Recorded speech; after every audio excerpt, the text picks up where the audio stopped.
Hey everyone, welcome back to the channel. Today I've got a really cool Figma tutorial lined up for you. If you've ever wondered how designers get that stylish, grainy noise texture over their backgrounds or elements in Figma, you're in the right place. By the end of this video, you'll know exactly how to add a beautiful noise effect to your designs, giving your work that polished pro look that really stands out. Let's dive right in. First, make sure you have Figma open, whether that's in your browser or using the desktop app, whichever you prefer. If you don't already have your design created, go ahead and open up the project you want to add the noise effect to, or just make a new frame to test things out. Now let's get started. Alright, find the area of your design where you'd like to add the noise texture. This could be a background, a section, or even a specific UI element. Go ahead and right-click right there on your design canvas. When you right-click, you'll see a menu pop up. Look for the option that says Plugins. Hover over or select that, and then choose Manage Plugins. This is where we find and add all sorts of extra functionality to Figma that doesn't come built in by default.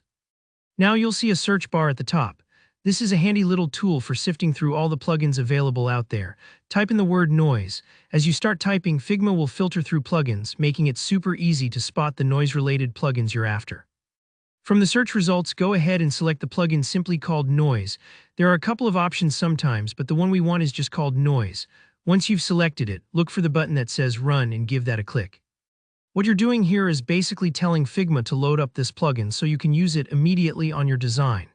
After the plugin has been activated, let's create the shape that's going to display the noise effect. The most common approach is to add a rectangle shape, so go to your toolbar, grab the rectangle tool, and draw a shape over the area you want to cover with noise. You can make this rectangle as big or small as you'd like. In most cases, people use it to cover either the entire background or a large section to create that subtle, grainy overlay effect.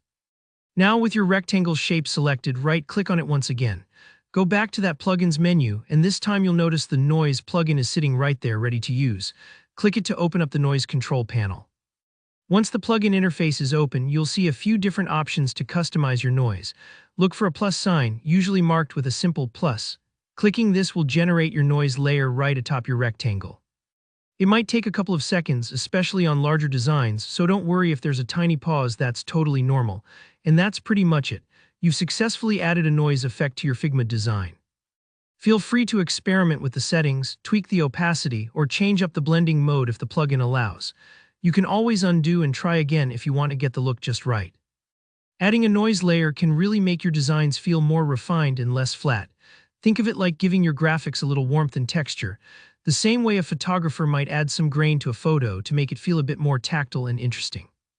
Alright, if you found this helpful, give the video a thumbs up and let me know in the comments if you have any questions or if there's another Figma effect you'd like to see explained.